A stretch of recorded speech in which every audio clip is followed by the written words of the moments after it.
This is where everything changed. For months, investigators quietly watched, tracked, and waited. And when the moment finally came, the man you see being escorted into the police vehicle was not just another suspect. He was the missing link in one of Limpopo's most shocking insurance murder conspiracies. His arrest didn't happen by chance. It was the result of a trail of inconsistencies, hidden connections, and unanswered questions that had been circling this case from the very beginning. A case that started with 3 women, Rachel Shokane Kutumela, her sister Anna, and her daughter Flora, but has now pulled in the one person many believed was operating in the shadows all along. Today, we pick up the story from the moment the women abandoned their bail, and we follow the chain of events that led investigators straight to Rachel's brother. Who is he? Why was he arrested now, months after the main suspects were taken in? And what role does he really play in the deaths linked to insurance claims? Welcome to part 2 of this unfolding investigation. Now, rising out of the shadows comes the 4th figure, a man who, until now, lived quietly in Moletjie village, just outside Seshego in Limpopo. Someone who stayed below the radar, moving in silence while the case grew louder each month.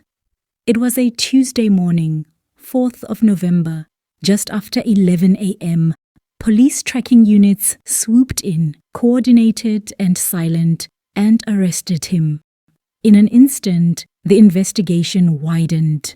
The family circle deepened, and the Shokane name, already linked to the 3 main accused, expanded once more.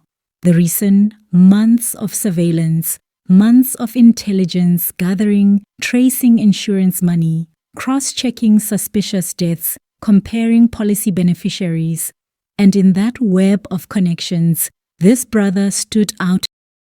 Moletjie Johannes Shokane, a 54-year-old brother to Rachel, accused number 1, brother to Anna, accused number 2, and uncle to Flora, accused number 3. His arrest changed the shape of this case overnight. This was no longer about 3 individuals. It was a family network. Meanwhile, accused number 3, Flora, pushed forward with her own bail application. She hired her own lawyer after all 3 had abandoned bail back in 2024, when accused number 1, Rachel, testified for 3 days straight. Earlier this year, Rachel and Anna returned to court to resume their bail application. The state called the investigating officer, Captain Keshi Mabanda, who advised strongly against their release. He told the court that Rachel had already interfered with the investigation. She allegedly used her lawyer's cell phone from prison, calling witnesses and telling them to claim the police were forcing them to confess to things they didn't know about.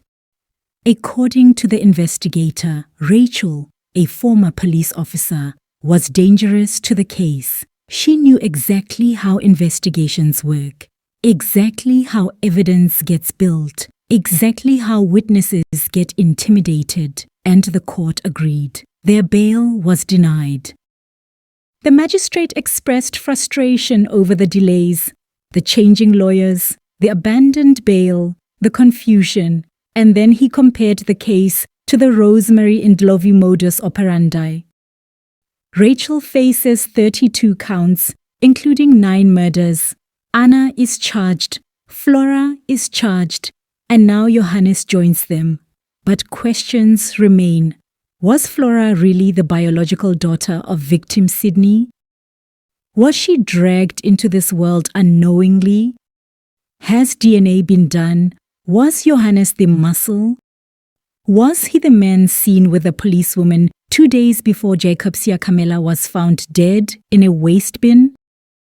We don't know yet, but police surveillance tells us this. He is part of the chain. The trial is set for 30 October 2026 at the Polokwane High Court. As the story unfolds, the connections grow darker and clearer. Insurance policies, death, family, money, lies.